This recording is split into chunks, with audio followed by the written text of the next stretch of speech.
Si je devais résumer chaque saison en quelques mots, ce serait: pour l'automne, la reprise des cours; pour l'hiver, le retour du froid; pour le printemps, l'apparition des premières fleurs; et pour l'été, vive la fondue! Bonjour à tous et à toutes, c'est The Player 35. Aujourd'hui les amis, on se retrouve pour un nouveau podcast dans lequel je vais vous parler des différentes saisons de l'année. C'est parti! Tout d'abord, il faut savoir qu'il existe 4 saisons. L'automne de septembre à décembre, l'hiver de décembre à mars, le printemps de mars à juin, et l'été de juin à septembre. Jusqu'à maintenant, je ne vous apprends rien. Par contre, il faut savoir que je vais vous dire les choses que j'aime ou que je n'aime pas selon les différentes saisons de l'année. Tout d'abord, je vais commencer par vous parler de l'ordre des saisons. Logiquement, ça aurait dû être ça.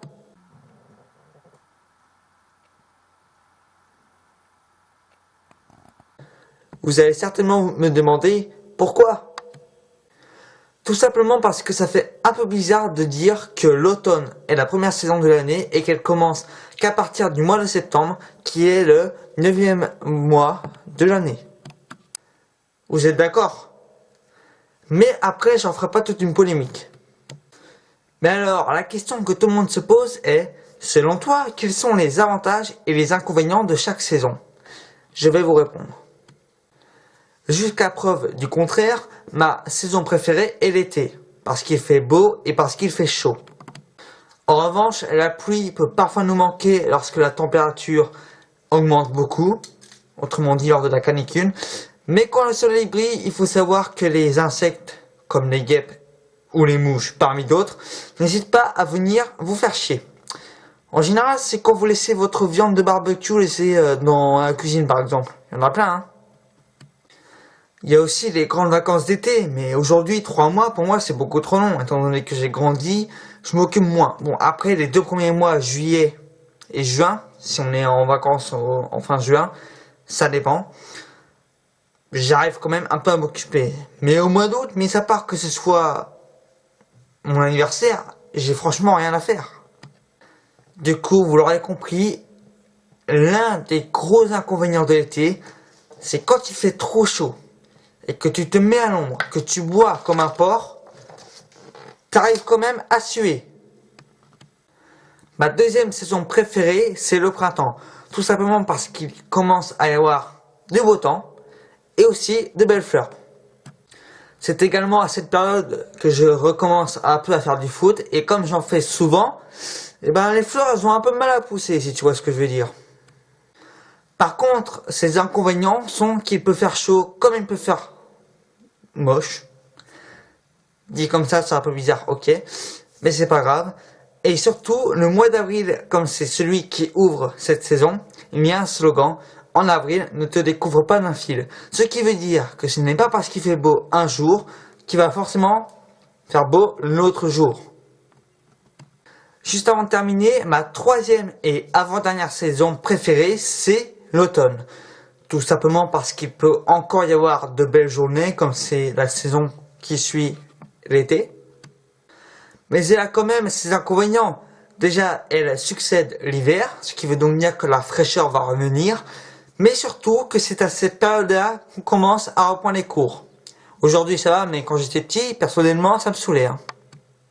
Et enfin, pour terminer, ma 4e et dernière saison préférée de l'année, c'est l'hiver. Autrement dit, celle que je préfère le moins ou celle que je déteste le plus. Je ne sais pas pourquoi j'ai dit ça, parce que ça revient au même. Pour résumer, c'est à cette période que le froid fait son retour, comme si on avait envie de le revoir.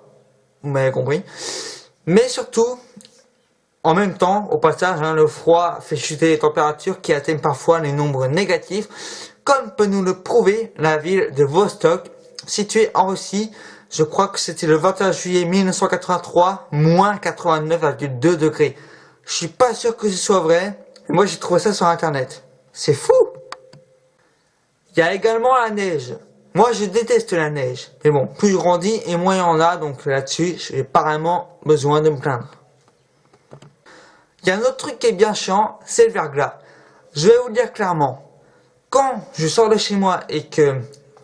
ouais, voilà, je vais vous le faire. Je marche normalement. Enfin, je marche un peu vite par rapport aux autres. Hein. Donc voilà, je marche tranquillement.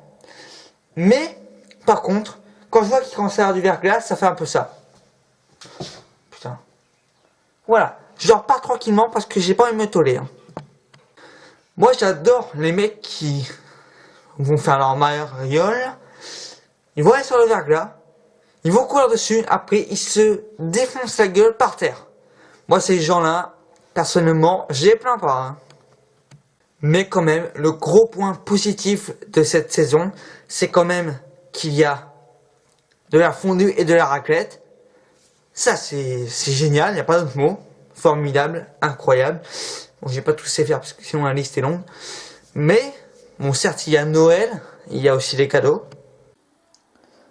Petite pensée au passage pour ceux qui n'en ont pas. Mais surtout, on peut se revoir en famille et ça, c'est super. En tout cas les amis, c'était tout pour ce podcast, j'espère qu'il vous aura plu. Si c'est le cas, n'oubliez pas de lâcher des pouces bleus et de vous abonner. Alors je sais pas si je l'ai encore dit dans l'une des vidéos, parce qu'il me semble qu'on est en janvier 2020. Si c'est pas encore fait, je le fais maintenant. Bonne année, bonne santé!